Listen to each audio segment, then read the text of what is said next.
Halo teman-teman, Assalamualaikum warahmatullahi wabarakatuh. Bagaimana kabarnya? Semoga kita semua tetap dalam lindungan Allah Subhanahu wa Ta'ala. Sebelumnya, perkenalkan dulu, nama saya Devi Lutfiana Azaria. Saya adalah mahasiswa Teknik Informatika Universitas Negeri Surabaya. Oke, pada kesempatan kali ini kita akan sama-sama mempelajari tentang perkembangan teknologi seluler.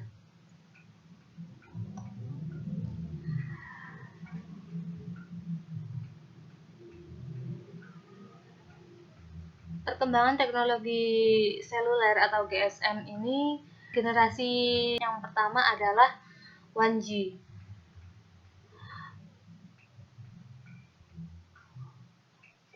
Dengan kecepatan 2,4 kbps, kemudian 2G dengan kecepatan 64 kbps, 3G dengan kecepatan 2000 kbps, dan 4G menggunakan kecepatan 1000 kbps. Sehingga diibaratkan teknologi 1G ini masih seperti merangkak gitu karena kecepatannya yang sangat pelan. 1G diperkenalkan mulai tahun 1970-an. Teknologi 1G bekerja memanfaatkan transmisi sinyal analog. Karena hanya memanfaatkan transmisi sinyal analog saja, maka pada teknologi 1G ini hanya bisa digunakan untuk telepon suara. Kemudian ditandai dengan pengembangan sistem analog dengan kecepatan rendah atau low speed dan suara sebagai objek utama. Contohnya NMT atau Nordic Mobile Telephone dan AMPS atau Analog Mobile Phone System. Ukuran ponsel 1G pun tergolong besar. Contohnya adalah ponsel Motorola Dynatec yang dibuat pada kurun waktu tahun 1984 sampai 1994. Ini punya bobot 794 gram. Jadi satu telepon ini bobotnya hampir mencapai 1 kg. Besar sekali ya. Kemudian kemunculan teknologi 1G tersebut juga berperan besar dalam mendorong pertumbuhan pasar telepon genggam. Selanjutnya ada teknologi 2G. Perbedaan antara 1G dengan 2G adalah pada sinyal radio yang digunakan. Ponsel yang menggunakan teknologi 2G mulai diperkenalkan pada kurun waktu 1990. Ponsel yang sudah menerapkan teknologi ini bisa digunakan untuk berkirim dan menerima data dalam ukuran kecil. Jadi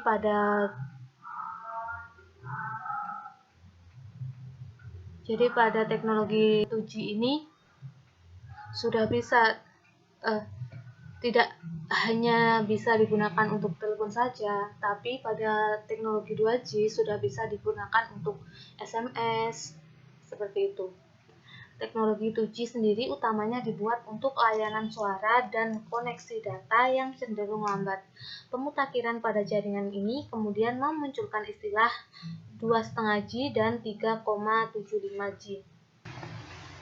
Kemudian teknologi 2,5G ini ditandai dengan adanya General Packet Radio Service atau GPRS. Selanjutnya adalah teknologi 3G. Teknologi generasi ketiga muncul pada tahun 1998. 3G disebut juga sebagai mobile broadband pertama. Di sini dia sudah bisa menggunakan WiFi atau mobile broadband. Ditandai dengan kemunculan teknologi UMTS yang bertujuan untuk memberikan kecepatan akses data lebih baik dengan munculnya teknologi untuk mengakses internet yang lebih cepat, yaitu HSDPA. Teknologi 3G sudah memungkinkan untuk transfer audio, grafis maupun video. International Telecommunication Union menyebutkan bahwa teknologi 3G ini diharapkan bisa mewujudkan kecepatan transfer data minimal 2 Mbps untuk pengguna yang sedang diam atau berjalan dan 348 kbps jika sedang bergerak dalam kecepatan tinggi. Pelan-pelan, teknologi komunikasi 3G pun berkembang ke masa transmisi menuju generasi keempat atau 4G. Teknologi 3,5G disebut juga sebagai High Speed Packet Access. Pada tahap ini, kecepatan transfer data meningkat dengan batas maksimum unduh atau batas maksimum download itu 14 Mbps dan kecepatan unggah atau upload 5,76 Mbps. Teknologi 3,5G kemudian dikembangkan lagi menjadi 3,75G atau HSPA+. Secara teori, jaringan telekomunikasi yang menerapkan teknologi ini bisa memperoleh kecepatan unduh hingga 168 Mbps dan unggah hingga 22 Mbps. Batas tersebut merupakan perhitungan teoritis, sedangkan pengguna dalam keadaan nyata akan merasakan kecepatan transfer data yang lebih rendah tergantung situasi.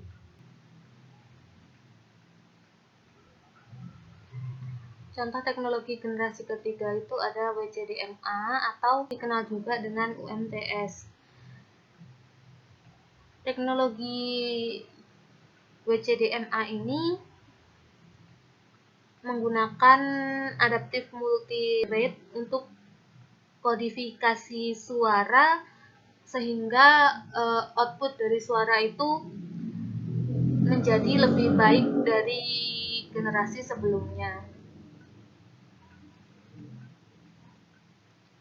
4G. Sebutan untuk 4G adalah Long Term Evolution atau LTE serta Long Term Evolution Advanced atau LTE-A. Ditandai dengan layanan akses internet yang lebih lengkap dengan basis internet protokol dan adanya pengembangan Wi-Fi dan WiMAX. Teknologi LTE secara teori menawarkan kecepatan unduh hingga 100 Mbps dan kecepatan upload hingga 50 Mbps. Pelabelan tersebut dikarenakan kecepatan teoritis yang ditawarkan LTE belum mencapai standar 4G dari International Telecommunication Union Radio Communication Sector. Organisasi internasional itu mengeluarkan International Mobile Telecommunication Advance yang berisi syarat sebuah teknologi komunikasi 4G. Syaratnya itu harus menyatakan bahwa sebuah teknologi 4G harus memiliki kecepatan unduh maksimal 1 gigabit per second dengan unggah maksimal 500 Mbps. Sedangkan pada LTE itu belum mencapai segitu. Berdasarkan hal tersebut, maka teknologi LTE-A lah yang didorong untuk muncul sebagai teknologi True 4G. Jadi yang teknologi LTE aja tadi masih disebut dengan pra 4G. Di Indonesia sendiri saat ini sudah mulai bisa merasakan keberadaan teknologi 4G LTE meskipun belum menyeluruh dan belum mudah dijangkau. Masalahnya baru tahap pertama saja yang digelar di frekuensi 900 MHz. Jaringan 4G LTE yang digelar oleh operator Telekomunikasi Indonesia, SL Axiata dan Indosat, serta Telkomsel pun jangkauannya masih terbatas di beberapa wilayah. Kendala lainnya adalah belum banyak perangkat yang bisa digunakan untuk mengakses 4G LTE di frekuensi 900 MHz. Kemudian seberapa cepat sih 5G itu? Di sini di gambar tertulis kalau teknologi 1G itu mempunyai kecepatan 50 kbps, kemudian teknologi 2G itu memiliki kecepatan 250 kbps, kemudian teknologi 3G memiliki kecepatan 384 kbps, untuk teknologi 4G memiliki kecepatan 150 Mbps, dan diperkirakan untuk 5G itu mempunyai kecepatan 6400 Mbps berpuluh-puluh kali lebih cepat dari generasi sebelumnya. Ini merupakan penampakan ponsel 5G di mana ponselnya bisa ditekuk seperti itu. Teknologi 2G pada tahun 1991 hanya bisa digunakan untuk telepon dan SMS saja. Sedangkan 3G pada tahun 1998 ini sudah bisa telepon, bisa SMS atau MMS, juga bisa mengakses internet. Terus pada 2008, nah teknologi 4G ini sudah bisa menggunakan video call. Terus 5G, pembedanya dari generasi sebelumnya adalah pada 5G ini smart home yang berbasis IoT.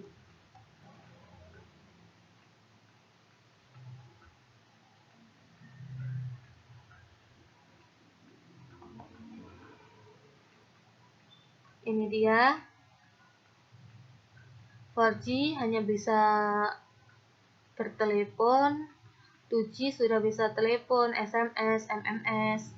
Kemudian 3G sudah bisa telepon, SMS, email, YouTube, dan video call. Sedangkan 4G sudah ada telepon, SMS, MMS, media sosial, terus bisa pakai hotspot atau tethering. Di 5G ini pembedanya adalah sudah diterapkannya smart home dengan teknologi IoT. Demikian pemaparan tentang perkembangan teknologi seluler atau GSM pada hari ini. Bila ada kurang lebihnya saya mohon maaf. Akhir kata, wassalamualaikum warahmatullahi wabarakatuh.